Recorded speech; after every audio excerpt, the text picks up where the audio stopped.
네, 특별히 오늘 특송이 있습니다. 그래서 먼저 우리 어린아이들부터 찬양하고 그 다음에 우리 중고등부 우리 김수 학생이 또 하나님께 영광 돌리도록 하겠습니다.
네, 우리 다음 순서 우리 김수 나와서 하나님께 영광 돌리도록 하겠습니다.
제가 이 뒤에서 안 보여가지고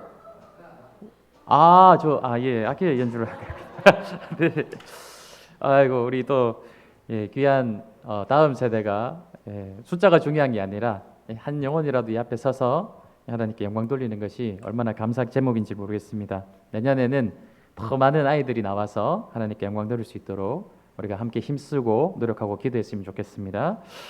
오늘 말씀 보도록 하겠습니다. 오늘 우리에게 주신 하나님의 말씀은 누가복음 2장 14절 한 절 말씀입니다. 누가복음 2장 14절 우리 한 절 말씀 다 함께 읽도록 하겠습니다. 시작. 지극히 높은 곳에서는 하나님께 영광이요 땅에서는 하나님이 기뻐하신 사람들 중에 평화로다 하니라. 아멘. 오늘은 이 마라나타라는 말씀의 제목을 가지고 함께 말씀 나눌 때 은혜 받으시는 시간 되시기 원합니다. 이 마라나타라는 뜻은 주 예수여 어서 오시옵소서라는 뜻입니다. 우리 모두가 이 땅을 살아가는 동안에 이 땅을 바라보고 살아가는 것이 아니라 저 하늘의 영광을 바라보며 저 하늘 본향을 바라보면서 주 예수님이 어서 오셔서 우리를 구원하시고 이 구원을 완성시키시고 하나님의 나라를 완성시키시고 영원한 하나님의 통치 아래 살아가는 그날을 꿈꾸고 바라보며 소망하는 그 말이 바로 이 마라나타, 주 예수여 어서 오시옵소서, 그런 말씀인 줄로 믿습니다. 예수님을 맞이하는 이 자세에는 여러 가지가 있어요. 오늘 성경에 보면은 예수님이 태어나실 때 여러 가지 이제 사람들의 모양들이 나타나는 것을 보게 됩니다. 크게 한 세 가지 정도로 이 사람들의 모습을 한번 좀 나누어 본다면, 먼저 예수님의 그 탄생을 찾아가고 경배하면서 영광 돌렸던 사람들이 있어요. 바로 한밤중에 목자들이 이제 천사들이 나타나서 전해 준 소식을 듣고 예수님을 찾아갔죠. 또 저 하늘에 뜬 별을 보고 동방의 박사들이 예수님을 찾아와서 왕께 경배 돌리는 그런 모습을 우리가 보게 됩니다. 또 한 가지 부류는 무관심한 사람들의 모습이에요. 동방 박사들이 예루살렘을 방문했을 때 온 예루살렘이 소동하였습니다. 그리고 이제 이 왕이 놀래가지고 헤롯 왕이 이 제사장들과 이 종교 지도자들을 불러놓고 왕이 어디서 나겠느냐 물어봤을 때 이 지도자들이 베들레헴에서 날 것이라는 걸 다 알고 그렇게 대답을 해주었어요. 그럼에도 불구하고 이 사람들은 이 소식을 알고도 예수님을 찾아간다든지 뭐 다른 어떤 반응을 보이지 않는, 그냥 무관심으로 지나가는 그런 종교 지도자들의 모습을 우리가 또 보게 되는 것이죠. 또 한 가지 마지막으로 모습을 본다면은 바로 헤롯 대왕의 모습이 되겠습니다. 헤롯은 자기가 왕인데 무슨 왕이 또 나느냐 하면서 아주 불안해하면서 어떻게 조치를 취하느냐, 아주 폭력적인 방법을 가지고 2살 아래에 난 모든 아이들을 죽여라 하는 이런 헤롯 대왕의 우리 모습을 우리가 보게 된다는 것이죠. 오늘 예수님을 맞이하는 이 세 가지 모양을 가지고 우리 잠깐 말씀을 나누는 시간 되었으면 좋겠습니다. 첫 번째로 이 방문하고 기뻐한 자들, 이 목자들과 동방 박사에 대해서 한번 좀 살펴보도록 할게요. 예수님의 탄생 기사가 우리 마태복음에도 나와 있고 누가복음에도 나와 있습니다. 이때 좀 차이는 있죠. 이 마태복음은 마태가 성경을 기록한 목적이 왕으로서 이 땅에 오신 예수님, 유대인의 왕으로 오신 예수님을 우리가 기록하기 위해서, 우리에게 전해주기 위해서 기록한 것이 마태복음이다 보니까 예수님을 왕으로서 이 땅에 오셨다라는 것을 우리에게 보여주기 위해서 누구를 등장시키느냐? 최첨단 문명을 달리던 그 동방의 박사들, 이 시대를 선도하던 자들이 예수님을 찾아와서 그를 왕으로 인정하는 그런 모습을 이제 그려놓고 있는 것을 보게 돼요. 그러나 누가는 누가복음을 기록할 때 이 누가복음을 어떤 목적으로 기록하였느냐? 바로 이방인과 낮은 자들을 위하여서 이 누가가 복음서를 기록을 하였습니다. 이 대상 자체가 이방인이나 낮은 자들이라는 것이죠. 그렇기 때문에 누구를 등장시킵니까? 오늘 2장 말씀을 보시게 되면 목자들, 그 당시에 그냥 일상에서 살아가고 있던 그냥 전혀 평범한 사람들, 그냥 낮은 곳으로 오신 예수님을 그려내기 위해서 목자들을 예수님의 탄생 기사에 포함을 시키고 있는 것을 우리가 보게 된다는 것이죠. 그래서 이 마태복음도 그렇고 누가복음도 그렇고 각자의 목적대로 이 등장인물들을 예수님의 어떤 탄생 기사에 포함을 시키지만 예수님은 높은 곳으로부터 낮은 곳에 이르기까지 모든 인류를 위하여, 모든 사람을 위하여서 이 땅에 오신 예수님이라는 것을 우리가 보게 된다는 것입니다. 예수님은 만유의 주님이세요. 특별히 낮은 곳으로 오신 주님을 우리가 누가복음에서 보게 되는데, 우리 그리스도인들의 기본적인 자세는 무엇이냐? 우리가 이 땅에서 살아가지만 저 하늘의 본향을 바라보면서 살아가야 되는 것이 바로 그리스도인들의 자세입니다. 하나님께서는 하나님의 백성들을 선택하시고 이 땅의 백성들을 하늘의 백성으로 점점 만들어 가시는 거예요. 그래서 우리가 땅의 백성에서 하늘나라 백성, 하나님 나라의 백성이 이제 되게 된다면 그때는 어떻게 해야 됩니까? 하늘에서 영광을 버리고 이 땅에 내려오셔서 낮은 곳으로 오신 그 예수님을 본받아서 우리가 기본적으로 하늘 본향을 바라보고 살다가 하늘 백성이 되었기 때문에 이제는 낮은 곳에 있는 분들을 또 돌아볼 수 있는 자들이 되어야 된다는 것이죠. 특히 찬바람이 불면 우리가 주위를 둘러보아야 됩니다. 우리가 높은 곳, 세속적인 높은 곳으로 올라가려는 그런 세속적인 높은 것을 바라보지 않고 우리가 하늘의 영광을 바라보고 살다가 찬바람이 불고 좀 어려워지면 세속적인 시선으로 이 땅을 바라보면서 이 땅을 탐하는 것이 아니라 이 땅 가운데 정말 낮은 곳에 있는 분들을 바라보면서 그들을 돌아보고 그들의 예수님의 사랑과 예수님의 은혜를 그들에게 나누어 줄 아는 그런 하나님의 백성들이 되어야 된다는 것이죠. 주님이 그러하셨듯이 낮은 곳을 돌아볼 줄 아시는 성도님들이 되십시오. 또 마태복음에 보면 박사들이 나옵니다. 이 박사들은 우리가 보통 성극을 할 때 동방박사를 몇 명을 등장을 시킵니까? 3명을 등장을 시키죠. 그래서 왜 3명이냐면은 예수님께 드린 그 예물의 숫자가 3개이기 때문에 이제 그런 것 같아요. 그래서 황금과 모략과 유향을 주님께 드렸기 때문에 동방박사는 3명이다라고 보통 이제 우리가 어릴 때부터 알고 있지만 사실 그렇지 않다라는 거예요. 왜냐하면은 저 동방에서부터 이스라엘까지 3명이서 황금과 유향과 모략 아주 비싼 값비싼 것들 아닙니까? 이걸 3명이서 들고 오다 보면은 누구를 만나게 될까요? 바로 강도를 만날 수밖에 없다라는 것이죠. 그래서 3명이 아니라 사실은 수많은 이 동방박사의 무리들이 또 그들을 시중하는 종들이 아마 따라왔을 거예요. 그래서 많은 군중들이 예수님을 탄생을 축하하기 위해서 아마 따라왔을 것이라는 것이죠. 그런데 왜 하나님은 동방박사들에게 별을 보여주셨을까요? 별을 통하여서 이 동방박사들을 예수님께로 인도를 하였을까? 이 당시 이 천문학에서 특별히 별의 움직임은 왕의 탄생을 의미하는 것이었습니다. 이 박사들은 단순한 사람들이 아니었어요. 그냥 지식만 연구하는 자들이 아니라 요셉처럼, 이 다니엘처럼 이런 역할을 하던 사람들이 바로 당시에 이 박사들, 점성술을 하고 천문학을 연구하는 자들, 이 당대의 최고의 과학자이면서 이 정치, 왕들의 조언자의 역할을 하던 그러니까 최첨단 기술을 가진 사람들이 바로 이 박사들이었다는 것이죠. 그렇기 때문에 하나님은 당시 최고의 과학을 사용하셔서 바로 이 별이라는 최첨단 그 당시의 최고의 과학을 사용하셔서 하나님은 동방박사들을 예수님께로 인도하였다는 것입니다. 하나님은 이 과학도 사용하시는 분이시죠. 이 과학적인 것이 비신앙적인 것이 아니에요. 어떻게 보면 때때로 이 과학과 또 이 신앙이라는 것이 같이 함께할 수 없는 서로 반대되는 것으로 많이 여겨지지만 과학도 만드신 분이 누구십니까? 과학도 하나님이 만드신 하나님의 원래 영역이었다라는 거예요. 그러나 사람들이 이 과학을 자꾸 하나님을 대적하고 대항하는 일에 사용을 하고 있기 때문에 자꾸만 이 과학적인 모든 것들이 비신앙적인 것으로 여겨지지만 그렇지 않다라는 것입니다. 하나님은 당대 최고의 과학을 사용하셔서 예수님의 탄생을 알리셨던 그분이 바로 하나님이시라는 거예요. 우리가 이 땅에 지금 이 시대의 문화가 문명이 자꾸만 하나님을 대적하고 하나님을 반대하는 쪽으로 과학이 사용되어지고 있다면 그렇다면 우리가 해야 될 일이 무엇입니까?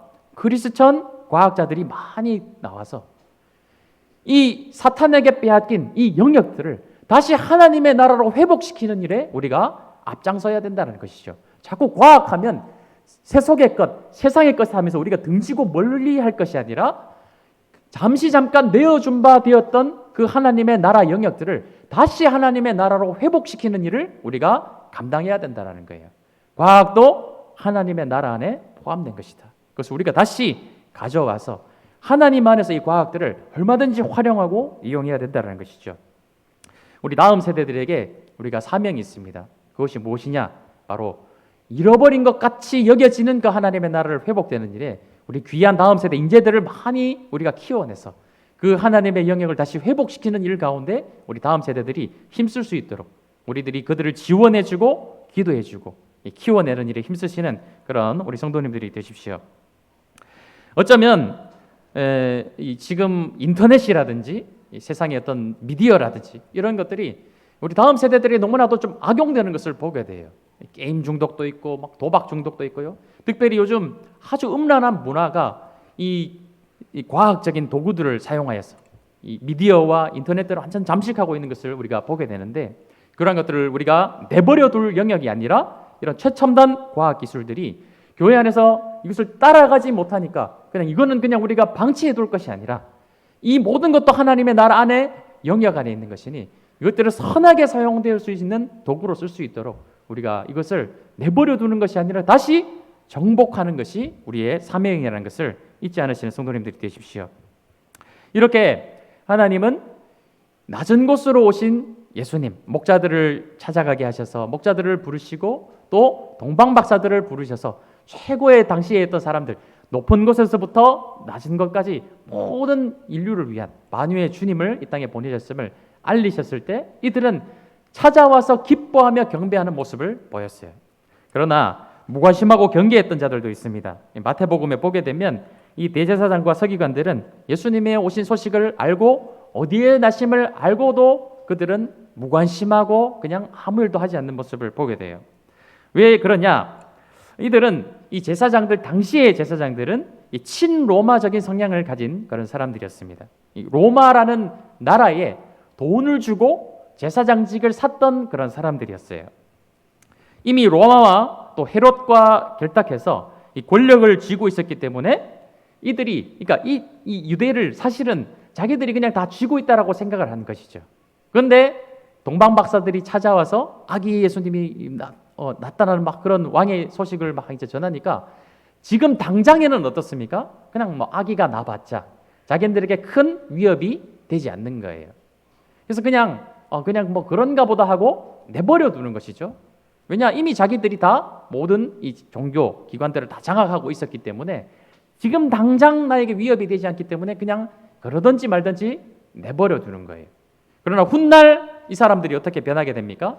예수님이 성장하셔서 공생애를 시작하시고 수많은 무리들이 예수님을 메시아로 찬양하며 예수님을 따라다닐 때 실질적으로 그들에게 위협이 될 때는 이들이 어떻게 할까요? 어떻게든 예수를 죽이기 위해서 온갖 힘을 쓰고 노력을 하는 그들의 모습을 우리가 보게 된다는 것이죠. 그러니까 이들은 철저히 자신의 이익에 따라서 태도가 변해지는 모습을 보게 되는 것이죠. 아기 예수는 그냥 우리에게 당장 뭐 왕으로 오든 말든 우리에게 위협이 되지 않아. 그냥 내버려둬. 그러나 성장해서 당장 이제 실질적으로 피부에 자기들에게 위협이 되니까 이 예수를 어떻게든 죽이려고 하는 그런 이 종교 지도자들의 모습을 본다라는 것이죠. 자신의 이익에 따라서 태도가 변하는, 왔다 갔다 하는 그런 모습을 보게 된다는 것입니다. 오늘날 많은 성도들 가운데 그러지 않아야 되는데 하나님을 향한 신앙을 이렇게 가지고 계신 분들이 있어요. 나에게 득이 되고 나에게 좋은 일이 있을 때는 하나님을 왕으로 섬기고 하나님을 찬양하지만 나에게 철저히 이익에 따라서 득이 되지 않는 그런 때에는 하나님을 원망하고 하나님을 떠나기도 하는 그런 이제 사람들의 모습을 우리가 보게 된다는 것이죠. 그것은 왕에 대한 태도가 아닌 것입니다. 우리가 진정으로 예수님을 나의 왕이고 나의 주인으로 모신다면 나에게 득이 되든지 실이 되든지 그것을 따지는 것이 아니라 예수님은 나의 왕이시니 나의 주인이시니 어떤 상황 가운데서도 예수님을 나의 왕으로 나의 주인으로 모시는 삶이 우리가 취해야 할 태도라는 것이죠. 그렇지 않고 이익에 따라 움직이고 나에게 도움이 될 때만 하나님을 왕으로 섬긴다면 그래서 우리가 이런 이 제사장들의 모습과 하나도 다를 바 없는 그런 모습이 되어진다는 것이죠. 이런 기복신앙을 버리시고 온전히 하나님을 나의 왕으로 모시고 경배하시는 신앙생활 하시는 성도님들이 되십시오. 이번 주가 올 한 해 마지막 주가 되겠습니다. 52주를 우리가 지나왔어요. 우리 지난 2021년 이 52주간을 우리가 한번 돌아보면서 오늘 하루 한번 생각해 보시면서 혹시나 나는 이런 신앙을 가지고 있지는 않았는가? 나의 이득이 될 때는 하나님을 찬양하고 경외했지만 나에게 좀 좋지 않은 상황에서는 그렇지 못했던 나의 모습이 혹시 있지는 않은지 자신을 돌아보면서 한 해를 돌아보며 회개하고 또 2022년에는 어떤 일이 있어도 내가 하나님을 온전히 왕으로 나의 주인으로 섬기겠다 결심하시고 결단하시는 그런 성도님들이 되십시오. 이 마지막으로 한 가지 또 반응을 살펴보면 헤롯 왕의 모습을 보게 되는 것이죠. 아주 폭력적인 모습을 보이는 헤롯의 모습을 보게 됩니다. 이 예언된 말씀을 들은 헤롯이 메시아를 죽일 생각을 합니다. 이 동방박사에게 속은 것을 알게 되니까 예루살렘의 이제 근교에 있는 이 2살 아래에 있는 모든 남자아이들을 다 죽이라는 명령을 하는 헤롯 대왕의 모습을 보게 되는 것이죠. 헤롯이 왜 이렇게까지 했느냐 하면은 헤롯은 유대인이 아니었어요. 이 유대에게 잠깐 지배를 받았던 에돔이라는 출신의 바로 사람이 헤롯 대왕이 되겠습니다. 그런데 이제 로마의 어떤 권력에 의지해서 이 에돔 사람이 유대 지역을 다스리는 왕이 된 것이죠. 그러니까 정통성이 있습니까? 없습니까? 유대인이 아니기 때문에 정통성이 없는 거예요. 그런데 동방의 박사들이 찾아와서 유대인의 왕이 누구냐라고 물어보는 것이죠. 자신은 유대 지역을 다스리는 왕인데 동방 박사가 찾아와서 유대인의 왕이 누구냐라고 물어보니까 자신이 정통성이 없기 때문에 마음이 불안하고 막 흔들리는 거예요. 언제든지 다윗의 혈통에서 왕이 날 수 있다라는 것에 대한 늘 불안감을 안고 있었던 것이 바로 헤롯 왕의 모습이었다는 것입니다. 그러니까 유대인의 왕이 난다는 소식을 듣고 불안해서 견디다 못해 모든 아이들을 다 죽이고만은 아주 참상을 불러일으키는 못된 이 헤롯의 모습을 보게 된다는 것이죠. 그러니까 자기 자신이 왕이기 때문에 한 번 지어진 이 왕의 권력과 권세를 놓기 싫은 거예요. 자기가 왕인데 무슨 왕이 또 날 수 있느냐라는 것이죠. 혹시 우리는 어떻습니까? 정말 하나님이 나의 왕이신가? 아니면 내가 나의 왕인가? 내가 나의 주인인가? 내가 왕이고 내가 주인인 이것을 놓기 싫어서 하나님이 왕 되심을 거부하는 삶을 살고 있지는 않는가? 예수님이 나의 심령 가운데 들어오셔서 나의 보좌에 예수님께서 좌정하시고 나를 통치하시고 다스리는 것을 거부하는 삶을 살고 있지는 않는가? 우리가 가야 될 길은 그 길이 아닙니다. 나의 보좌를, 나의 왕관을 예수님께 내어드리고 나의 보좌 예수님께서 좌정하셔서 나를 통치하시고 다스리십시오. 내가 거기에 순종하는 삶을 살겠습니다 하는 것이 바로 하나님 나라의 백성된 삶인 줄로 믿습니다. 그런데 왕을 거부하는 일들이 많이 있죠. 저도 이 한 해를 돌아보면 내가 과연 왕이신 하나님께 온전히 순종하면서 나의 보좌를 주님 앞에 철저히 내어드렸는가? 그렇지 못한 모습을 많이 발견하게 되는 것이에요. 그러면서 또 회개하게 되는 것이었습니다.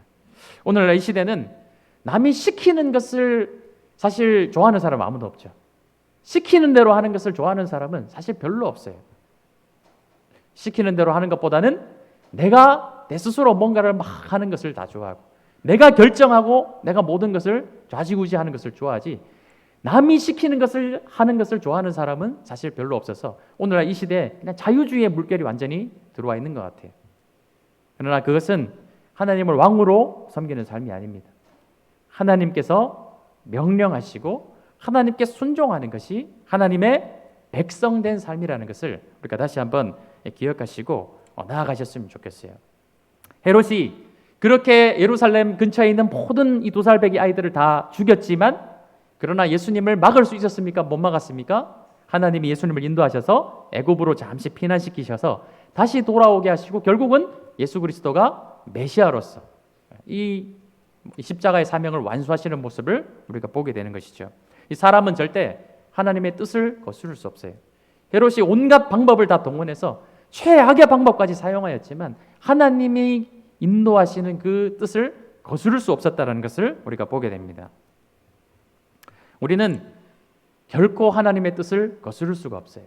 내가 마치 내가 왕인 양, 내가 나의 주인인 양 발버둥 치며 살아도 하나님의 그 뜻을 우리는 결코 거스를 수가 없다는 것을 기억하시고 우리가 그렇게 반항하다가 두드려 맞는 것이 아니라 이 말씀을 들을 때 깨닫고 우리가 회개하고 주님 앞에 나아가서 이제는 하나님을 나의 진정한 왕으로 예수님이 나의 구원자이심을 인정하고 주인이심을 인정하는 삶을 사시는 성도님들이 되십시오. 오늘 말씀을 보면 세 가지 반응을 하는 것을 잠깐 말씀을 통해 살펴보았습니다. 하나님의 뜻을 받아들여서 예수님의 나심을 축하하는 자들, 아주 또 무관심하게 반응하는 자들, 폭력적으로 반응하는 자들, 이 세 가지 모습을 우리가 살펴보았는데 이 구약에서 하나님의 임재하심은 하나님이 이 땅 가운데 임재하심에 대해서 어떤 이들에게 이것은 구원이었어요. 이 땅을 살아가면서 하나님을 바라보며 하나님의 백성으로서 정말 이 치열하게 살아가던 사람들에게 하나님의 임재하심은 그들에게 구원의 손길이었습니다. 그러나 내가 나의 주인인 양, 내가 나의 왕인 양, 죄악 가운데 살아가면서 악을 행하던 자들에게 하나님의 임재하심은 그 하나님의 임재하심이 축복이 아니라 그들에게는 심판의 임재하심이었다는 것을 우리가 말씀을 통해 본다라는 것이죠. 우리도 마찬가지입니다. 우리가 이 땅을 살아가면서 열심히 하나님의 뜻대로 살기를 원하는 자들에게 이 예배와 주님의 임재하심은 우리에게 축복이며 구원의 손길이죠. 그러나 우리가 내 마음대로 내 뜻대로 내가 주인인 양 살아갔던 그런 시절에 하나님의 임재하심, 예수님의 임하심은 우리에게 축복이 아니라 그것은 심판이 되어지는 거예요. 이 땅을 어떻게 살아가십니까? 내가 나의 주인인 것인 양, 나의 소견에 오른 대로 살아가시는 것이 아니라 우리 주님 어서 오시옵소서, 언제든 오시옵소서. 내가 주님을 두 손을 들고 기다리고 있습니다. 마라나타의 신앙을 가지고 주 예수여 언제든 어서 오시옵소서, 이렇게 예수님을 언제든 맞이할 준비를 하시고 살아가는 성도님들이 되셔서 주님의 임하심, 또 이 성탄의 기쁜 소식이 나에게 슬픈 소식이 아니라 정말로 기쁜 소식이 되시는 그런 신앙생활을 하시는 귀한 성도님들이 되시기를 간절히 소망합니다. 우리 시간 함께